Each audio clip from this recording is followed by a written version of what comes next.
जनाब यूसुफ मस्ती खान साहब, जनाब रज़ा रब्बानी साहब, ईश्वर जहरा साहिबा और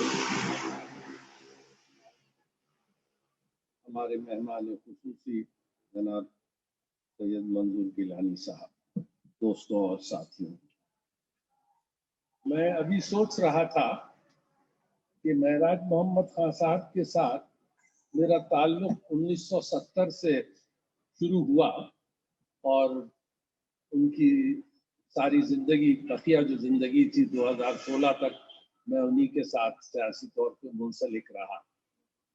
और एक माजी की बातें जब करामत बात कर रहे थे तो मुझे भी याद आई। मेरा एक ताल्लुक मुख्तलिफ बैकग्राउंड से है। मेरे वालिद फौज में थे, अयूब खान के दोस्त थे, खालिद जमील उनका नाम था, और वो बिजनेस भी की और सियासत में भी आए, 2 दफा MLA भी बने कराची से। और तो मैंने उस जमाने में बेसिक डेमोक्रेसी का सिस्टम होता था तो वो मुझे उससे चिढ़ हो गई थी। तो मैंने कहा था कि जिंदगी में कुछ भी करूंगा, सियासत नहीं करूंगा।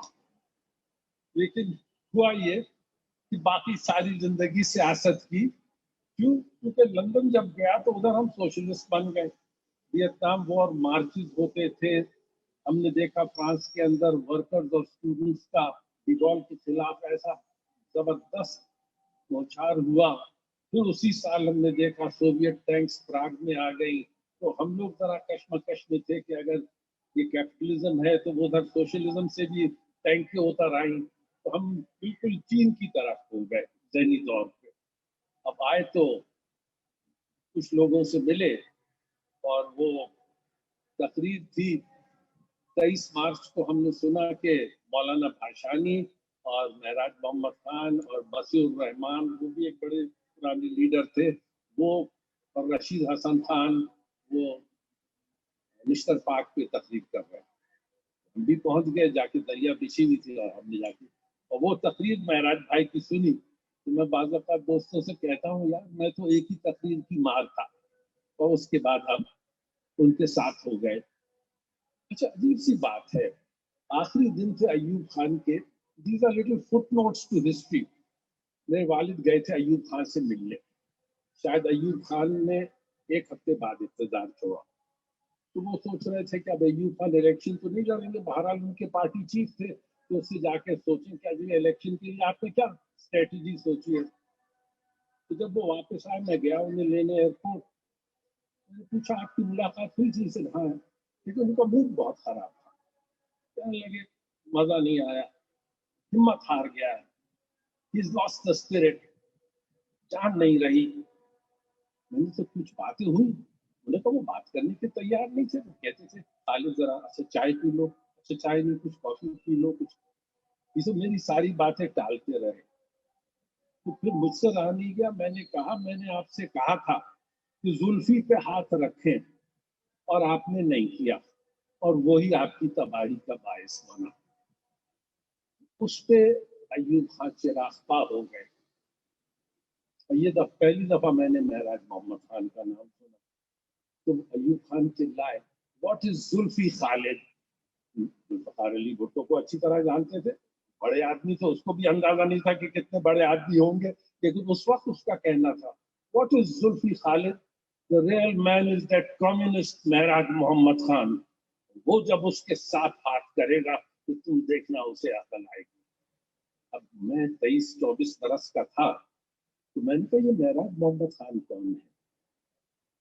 तुमने कहा, अपने यहाँ का लड़का है, बड़ा बड़ा सही, लेकिन मैं बतलाऊं, आज मेरे दिल में उसके लिए इतनी इज्जत बढ़ी है कि मैं तुम्हें बयान नहीं कर सकता। कि अयूब खान महराज मोहम्मद खान से ज्यादा साहिबजादा था, भुट्टो से तो बिल्कुल नहीं था। तो ये मेरा महराज मोहम्मद खान। कुछ दिनों बाद जब मुलाकात हुई तो महराज भाई के साथ सारी जिंदगी गुजरी। उन्होंने एक दिन हमें आके कहा कि अजहर मियां, तुम इलेक्शन लड़ो, 30,000 रुपए का इंतजाम कर लो, बड़ी सेफ सीट तुम्हारे लिए निकाली है, 1970 का इलेक्शन। तो हमने कहा, आप कहाँ से लड़ रहे हैं? उन्होंने कहा, हम नहीं लड़ रहे, हम अपने दोस्तों हमदर्दों को लड़वाना चाह रहे हैं। मैंने कहा, मैं तो अपने आप को आपका साथी समझता था, बहुत बुरा लगा मुझे, समझते तो खामोश से हो गए। फिर वो कहते हैं हम बड़ा इनकलाबी रास्ते पे चले गए, दोस्तों के साथ बाहर गए फिलिस्तीनियों के पास, आईएसआई को सब कुछ मालूम है, बलोचों के साथ फिर हम मुंसलिक हुए, पूरी एक तहरीक चली, बड़े शानदार लोगों से हमारी मुलाकात हुई, इनके साथ काम किया, शेर मोहम्मद मरी, खैर बख्श मरी, और बड़े बड़े लोग, उसके बाद अताउल्लाह मेंगल, बस बख्श निरंजन साहब, और फिर मेहमान खाने भी जाना हुआ कहीं 1 साल 2 साल। तो महराज भाई, मैं कहता हूँ, वो उस वक्त भुट्टो साहब ने महराज भाई को 25 सीटें ऑफर की थी और उन्होंने इनकार किया। तो उन्होंने कहा शायद ज्यादा सीटें चाह रहा है, तो उन्होंने कहा 35 ले लो, और जिसको तुम टिकट नहीं देना चाहते उसको नहीं देंगे, माँ सिवाय मेरे पास एक वीटो पावर है। महराज भाई बहुत वफादार आदमी थे। वो जिस सोशलिस्ट ग्रुप के साथ मुंसलिक थे, उन लोगों ने तय किया कि इलेक्शन नहीं लड़ना है, तो उन्होंने इलेक्शन नहीं लड़ा। वो चाह रहे थे कि कुछ दोस्त अहबाब हमदर्द इधर उधर से इलेक्शन में जरिए आ जाए, लेकिन वो एक तारीखी ब्लंडर था। और मैंने महराज भाई से कहा तो कहते मैं मानता हूँ, बट मैं अपनी एक पार्टी के साथ था तो उनको मैं नहीं छोड़ सकता था। मैंने कहा आपको लड़ना चाहिए था। मैंने तो बल्कि कहा जब माओ सेतुंग की मेजोरिटी कम हो गई थी तो माओ ने कहा बॉम्बार्ड द हेडक्वार्टर्स, आपने नहीं किया, आपने ये, मैं उनको कहता था ये मिडिल क्लास की शराफत है आपकी। तो उन्होंने कहा बस जो भी कहो अजहर, लेकिन उन्होंने मैदान नहीं छोड़ा। और मुझे यहाँ एक तरफ मुझे फख्र है कि मेरे वालिद से बहुत मेरे नजरियात मुख्तलिफ थे, लेकिन वो उनकी बड़ी शफकत थी, बहुत टॉलरेंस थी, बहुत वसअत कल्ब था, वो सब कुछ बर्दाश्त करते थे। तो एक उनका असर मुझ पर बहुत रहा, और महराज मोहम्मद खान का। और मुझे बड़ा फख्र है कि ऐसे दो शख्सियात के साथ मैंने जिंदगी गुजारी, सियासी जिंदगी तो महराज भाई के साथ। और उन्होंने मैदान नहीं छोड़ा, उन्होंने कभी जाति बुनियाद पे कोई बुग़्ज़ नहीं रखा। मैंने भुट्टो साहब के बारे में जो 3.5 साल जेल भुट्टो साहब के काटे उन्होंने, उन्होंने सियासी तनकीद तो जरूर की, वो सियासत में किसी तनकीद को बख्शते नहीं थे, लेकिन वो जातियात बीच में नहीं लाते थे। भुट्टो के बारे में एक अल्फाज जाति नौयत का मैंने नहीं सुना, ये मैं आपको कह सकता हूँ। और मैंने उससे मैं बहुत मुतासिर हुआ। और ये कहना, तो किसी ने मुझसे पूछा कि यार इसके मानिए भुट्टो साहब गलत नहीं थे, गलती हमारी थी। मैंने कहा बिल्कुल गलती हमारी थी, भुट्टो साहब की क्या गलती थी, वो तो सीटें दे रहे थे, किसने कहा कि नहीं लो। तो अब भी जो बात आ रही है, नौजवान नस्ल को मैं देख रहा हूँ, सोशलिज्म की, मार्क्सिज्म की बात कर रहे थे, तो मैं आपको कहना चाहता हूँ 50 साल 55 साल मुझे हो गए सोशलिस्ट हुए हुए, लेकिन मुझे सोशलिज्म बस एक मामूली सी चीज लगती है, एक सोशल जस्टिस। और जो भी शख्स इंसाफ चाहता है माशरे में, एक तरीके से वो भी सोशलिस्ट है। हाँ, हम अपनी जुबान, अपनी टर्मिनोलॉजी खास रखते हैं, लफाजी एक हमारी मुख्तलिफ हो सकती है, लेकिन ये बात सही है कि जो मसाइल थे इस मुल्क में पिछले 50 साल में शदीद से शदीद तर हो गए हैं। महंगाई, बेरोजगारी, अफरात-ए-ज़र, लॉलेसनेस, डीजेनरेशन, मोरालिटी का फुकदान, ये कई गुना बढ़ गया है। हमने भी एक मैं भी एक फौजी घराने से था, बहुत सादी जिंदगी भी मैंने देखी है। कोयटा में जाके अपने खालू के यहाँ रहा, वो कर्नल थे, वो साइकिल पे जाते थे कर्नल साहब दफ्तर, और शाम को कभी बेगम को ले जाना पड़ता था शॉपिंग, कभी तो 2,500 रुपए की वो निचली गाड़ी थी, उसमें वो हम लोग चले जाते थे उनके साथ। तो जो चैलेंजेस हमारे पास थे वो आज भी हैं। और महराज भाई की हमेशा कोशिश थी कि बुनियादी तादाद पे फोकस करो, कि माशरे को आगे बढ़ने से कौन सी कुव्वतें रोक रही हैं, और वो उन कुव्वतों को, जैसे हम देखते हैं आज कि चंद मुट्ठी भर जर्नलों ने पूरा मैनिपुलेशन करके, और हम उनसे जरा एहतरामन उन्हें एस्टेब्लिशमेंट कह देते हैं, लेकिन सब समझ रहे हैं कि कौन क्या कर रहा है। और उन्होंने आइन को भी पामाल किया, अपनी मर्जी का आदमी भी ले आए और सारे फैसले वो कर रहे हैं। तो मैं कहता हूँ this is worse than martial law. ये आप बैठे हुए दिन दहाड़े, जजेस आपका साथ दे रहे हैं, ब्यूरोक्रेसी आपका साथ दे रही है, प्राइम मिनिस्टर आपके इशारे पे चल रहा है, तो मेरे नजर में this is worse than martial law. और इसके लिए सबसे अहम बात यह है कि भाई अच्छा नारा है, वोट को इज्जत दो, धांधली मत करो, मुझे पसंद है, लेकिन वोटर को भी इज्जत दो और आइन को इज्जत दो। अगर आइन की बालादस्ती नहीं हुई तो न वोटर को इज्जत मिलेगी, न वोट को इज्जत मिलेगा। और इसके लिए हम कहते हैं कि हाँ ठीक है, पीडीएम एक रेजिस्ट कर रही है, जिस हद तक वो आइन की बालादस्ती चाहती है और रूल ऑफ लॉ चाहती है, हम भी चाहते हैं, लेकिन आज के हालात में ये काफी नहीं है कि सिर्फ हम आइन की बालादस्ती की बात करें, क्योंकि 70 साल पहले इंडिया का जब कॉन्स्टिट्यूशन, या 72 साल पहले इंडिया का कॉन्स्टिट्यूशन पास हुआ था, और उसकी कमेटी के चेयरमैन थे डॉक्टर अंबेडकर, वो शेड्यूल कास्ट के लीडर थे, और उन्होंने कहा कि भाई हमने बहुत अच्छा आइन पास किया है डेमोक्रेटिक, इसमें तुम्हें पॉलिटिकल डेमोक्रेसी मिल रही है, वन मैन वन वोट, राय, आजादी ख्याल, आजादी इजहार वगैरह, वो सब है तुम्हारे पास। लेकिन अगर पॉलिटिकल डेमोक्रेसी से तुम सोशल डेमोक्रेसी तक नहीं गए, उन्होंने सोशलिज्म का लफ्ज भी इस्तेमाल किया, उन्होंने सोशल डेमोक्रेसी किया, जिसमें तालीम सबको मैसर हो, हेल्थ मैसर हो, रोजगार हो, और ट्रांसपोर्ट हो, हाउसिंग हो, जिसे वो सोशल डेमोक्रेसी कर जानते थे। तो अगर हम सोशल डेमोक्रेसी तक नहीं गए तो ये रही सही पॉलिटिकल डेमोक्रेसी भी खत्म हो जाएगी। और आज हम इंडिया में भी देखते हैं कि पैसे का राज है, अंबानी है, टाटा बिरला तो पहले थे, अब कई कई किस्म के टाटा बिरला और आ गए हैं, अरबपति हैं, मोदी को कंट्रोल करते हैं। तो हमें फर्क करना है कि हमें ऐसी जमहूरियत चाहिए है जिसमें सरमाए की बालादस्ती ना हो।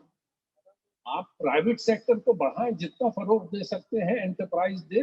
और चाइना हमारे सामने जीती जागती मिसाल है कि उसने जब माओ सेतुंग के पॉलिसी से डेंग शाओपिंग ने ओपनिंग अप किया, तो दुनिया की तारीख में इतनी तेज रफ्तार तरक्की नहीं हुई, और चीन ने अपने नए नए तरीके अपनाए। अमेरिका और वेस्टर्न यूरोप में क्या होता है कि वो सेंट्रल बैंक जो है, वो प्राइवेटली ओन्ड सेंट्रल बैंक है, वो न सिर्फ पूरे मुल्क की बैंकिंग सिस्टम पे गालिब है, सरमाए पे गालिब है, मीडिया पे गालिब है, और मिलिट्री इंडस्ट्रियल कॉम्प्लेक्स के साथ उसका गठजोड़ है। क्योंकि अगर मिलिट्री इंडस्ट्रियल कॉम्प्लेक्स को चलना है तो उसे बैंक के साथ बनाकर रखनी है।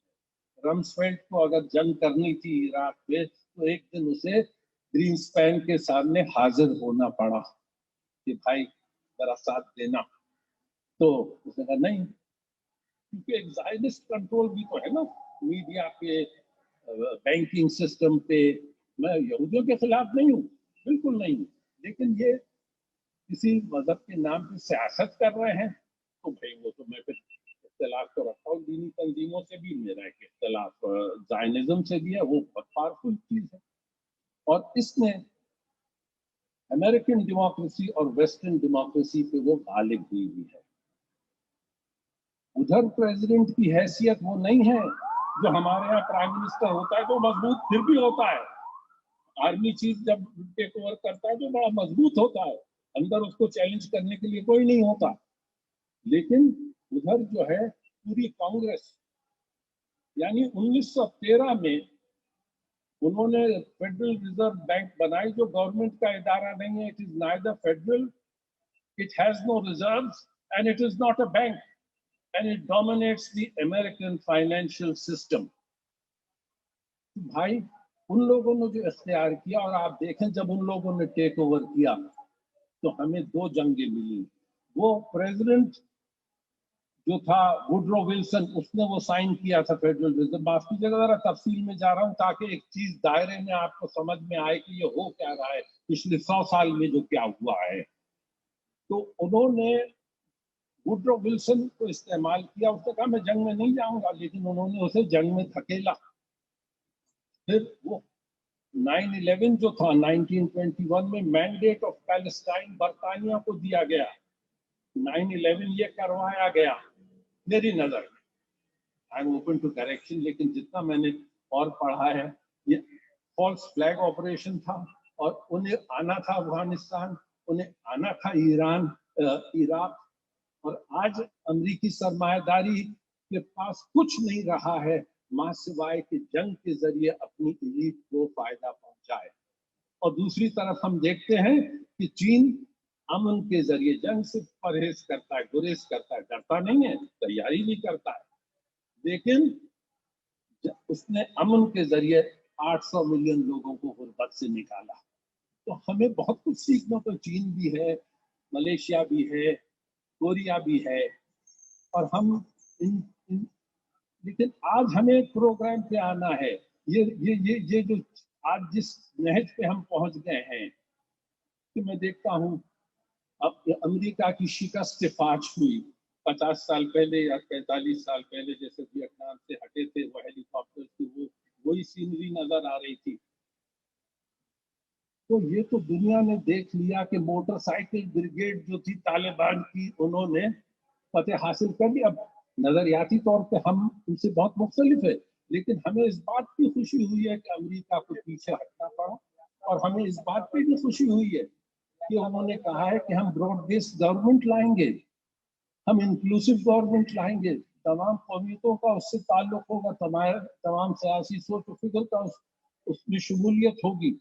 हम एक्सपोर्ट नहीं करेंगे अपनी नजरिए को, हम अपनी सरजमीन को इस्तेमाल नहीं होने देंगे टेररिज्म के लिए सिंकियांग या किसी और मुल्क में, पड़ोसी मुल्क में। तो ये अच्छी बातें हैं।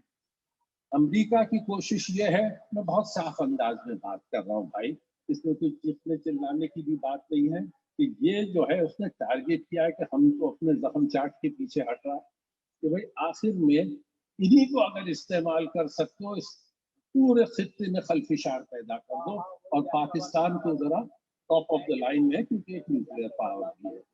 तो इसलिए हम पे बड़ी जिम्मेदारियां हैं। हम इसलिए इख्तलाफ हो सकता है, हमारी छोटी बहन ने बहुत अच्छा कहा, इख्तलाफ के मानी दुश्मनी नहीं है। हम एक दूसरे से नजरियाती इख्तलाफ कर सकते हैं, सियासी इख्तलाफ कर सकते हैं, लेकिन हम में फिर भी कदर मुश्तरक बहुत है। हम आइन की बालादस्ती चाहते हैं, हम जो सोशो इकोनॉमिक रिफॉर्म्स चाहते हैं, हम फौज को बैरिकों में वापस डालना चाहते हैं। फौज अगर इस तरीके से गई तो वो खुद रिस्क पे है, और फौज को कौन बचाएगा? तो वो तो सियासतदान बचाएंगे, सियासी वर्कर्स बचाएंगे, पॉलिटिकल पार्टीज बचाएंगी। तो हमारी कोई दुश्मनी नहीं है, एक हमारे लिए औजार है। और हम समझते हैं कि अब इतनी टेक्नोलॉजीज आ गई हैं, हम अपनी तालीम को 10 साल में कहां से कहां पहुंचा सकते हैं।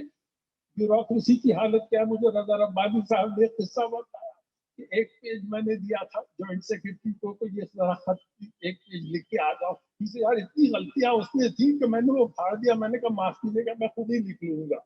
अब जब जॉइंट सेक्रेटरी लेवल का ये हालत हो, तो हम ब्यूरोक्रेसी को ट्रेन कर, अब मैं इस उम्र में जाके खुद ट्रेनर हो गया हूं, तो ये बहुत सारी बातें मुझे भी समझ में आने लगी। PhD हो, MPhil हो वगैरह टीचर्स हैं, मैं उनको जाके ट्रेन करता हूँ, क्योंकि शौक भी हो गया है। मैं समझता हूँ ट्रेनिंग के जरिए हम स्टेट सेक्टर को, हम सिविल सर्विस को, हम एजुकेशनिस्ट को, और हम फौज को भी ट्रेन कर सकते हैं, क्योंकि उनका भी एक डिपार्टमेंट है ना, ट्रेनिंग एंड डेवलपमेंट। तो बहुत सारे मेरे दोस्त हैं, मैंने एक दोस्त को भी बुलाया था कि महराज भाई को याद कर रहे हैं, एक जनरल है बहुत पुराना, रिटायर्ड, ग्रामर स्कूल में मेरा जूनियर था। तो उसका मैसेज आया कि भाई मैं तो अमेरिका में हूँ, लेकिन बहुत अच्छा कर रहे हो, जो तुम कर रहे हो फिर मिलेंगे। तो अच्छा आप जाति तौर पे भी बात करें, तो मैंने कहा यार तुम फौज को इतना क्रिटिसाइज करते हो, तो सियासत में कैसे कामयाब हो गए? मैंने कहा यार अब ऐसे ही कर रहे हैं, अब हम कहाँ बदलेंगे। लेकिन मैंने कहा आपको क्या बात नागावाज गुजरी? फिर यार तुम बहुत क्रिटिसाइज करते हो। मैंने कहा ये बतलाइए, काम की बात करें। रिटायर्ड लेफ्टिनेंट जनरल, उनके वालिद मेरे दोस्त होते थे, सियासतदान थे। मैंने कहा इन्होंने एक्सटेंशन लिया है 3 साल का, बाजवा साहब ने, आप इसके हक में हैं? कहता है not at all. Not at all तो बड़े बड़े लोग कहते हैं ना, absolutely not, not at all. तो उन्होंने भी फरमाया। तो मैंने कहा फिर फर्क क्या रह गया? आप, आपका काम है, आप अपने हल्के में काम करें कि आइन को बहाल करो, आइन में मुदाखलत नहीं करो। और बेतहाशा लोग आपको फौज में भी मिलेंगे, लेकिन वो समझते हमने कुछ कह दिया तो ये हमारी बेवफाई समझी जाएगी। खैर मुख्तसर करता हूँ, ये चैलेंजेस हैं। पहले भी बात हुई थी 2 साल पहले, हम एक प्रोग्राम पे भी काम कर रहे हैं। कुछ एक्सपर्ट्स हैं, कुछ सिटीजन, कंसर्न सिटीजन हैं जिनको मैंने बुलाया है, मौका मिलेगा अभी वो भी 5-6 मिनट बात कर लेंगे, जो बतलाएंगे, क्योंकि हम तो सियासतदान हैं, सियासी जिंदगी गुजारी है, लेकिन वो बतलाएंगे कि कितनी आसानी से कितने बड़े बड़े मसले हमारे तेजी से हल हो सकते हैं। और उसके लिए हमारे पास ये 10 साल हैं। एक 10 साल का प्रोग्राम होना चाहिए, हर बच्चे को तालीम मिलनी चाहिए, तालीम बालिगा 95% लोगों को पढ़ना लिखना आना चाहिए। इसके लिए प्रोग्राम्स है, और हो सकता है खाली कुव्वत इरादे की जरूरत है। आप आप जरा सी इकोनॉमिक पॉलिसी ठीक करें, 2 साल के अंदर बैक 2 से 3 साल में 6% रेट ऑफ ग्रोथ पे आ सकते हैं। हर साल 1% रेट ऑफ ग्रोथ बढ़ा सकते हैं। 2030 तक आप 10 से 12% रेट ऑफ ग्रोथ पे आ सकते हैं। और आबादी की अलगार ऐसी है कि 4 मिलियन आपकी आबादी हर साल बढ़ रही है। अगर आपने वॉर फुटिंग पे ये काम नहीं किए तो आप ये सर के ऊपर से आपकी चली जाएंगे हालात। तो मैं तमाम दोस्तों से कहता हूँ, हम सब इस मुल्क के खैरख्वाह हैं। हम चाहे दाएं बाजू से हैं, बाएं बाजू से हैं, मरकज से हैं, मुल्क का दर्द रखते हैं। और महराज भाई की एक बड़ी खूबसूरत बात थी कि जमात इस्लामी वाले भी उनसे बहुत मोहब्बत करते थे, अपने फंक्शन में बुला लेते थे। पता चला मुनव्वर हसन और वो कॉलेज में साथ पढ़ते थे, तो वो रिश्ते नाते थे।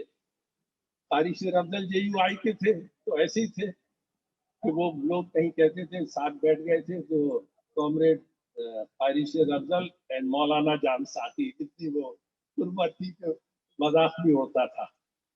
तो हमें एक नेशनल कंसेंसस पे आना है, और कौमी महाज आज़ादी की तरफ से और अपने तरक्की पसंद दोस्तों की तरफ से, क्योंकि हम लोग भी बातचीत कर रहे हैं कि हमें एक प्रोग्राम पे आना चाहिए, और जिसके लिए वाकई हमें एक तहरीक उठानी चाहिए, जिसके लिए मैं समझता हूँ मुल्क तैयार हो रहा है। और आखिरी बात अपने शहर के लिए, कि बहुत सारे दोस्त हमारे हैं जो सियासत में नहीं आते, वो शजर ममनुआ समझते हैं। अब क्या करें, हर एक के मतलब की चीज नहीं है सियासत। तो वो सिटीजन्स ग्रुप जो हैं, हम कहते हैं बहुत सारे ग्रुप्स हैं, आप एक अम्ब्रेला ऑर्गेनाइजेशन बनाएं, हम आपकी मदद करेंगे, आप लोग चलाएं, हम आपका साथ देंगे, ताकि हम लोगों को, सियासत को शायद मोबिलाइज करना इतना आसान नहीं है, लेकिन मोहल्ले के मसाइल पे, गली कूचों के मसाइल पे, पानी और गटर और इन चीज़ों पे काफ़ी लोगों को मोबिलाइज किया जा सकता है। और लोग, जब आप उनके मसाइल पे लोगों के साथ जाएंगे, तो वो आपके साथ आगे जाके सियासत में भी मोबिलाइज होंगे। तो ये सारी चीज़ें हमने महराज भाई से सीखी थी, और जितना हमसे हो सकता है कोशिश करेंगे उसी राह पर चले। बहुत बहुत शुक्रिया।